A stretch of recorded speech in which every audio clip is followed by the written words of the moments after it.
Најмалку дозволи за градење се издадени за источниот регион во мај годинава, објави Државниот завод за статистика. Од вкупно 469 одобренија на ниво на држава, за источниот регион одобрени се само 22.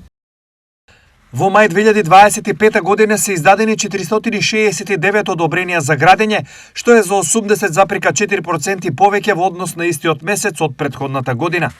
Според издадените одобренија за градење, предвидената вредност на објектите изнесува 7 милиарди 868 милиони 401 илјада денари, што е за 34,1% повеќе во однос на истиот месец од претходната година.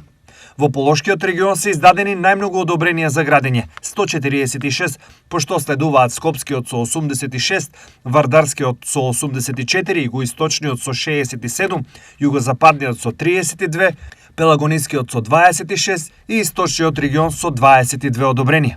Стои во соопштението на Државниот завод за статистика. Во извештајниот период е предвидена изградба на 1037 станови, од кои за Источниот регион предвидени се само 120.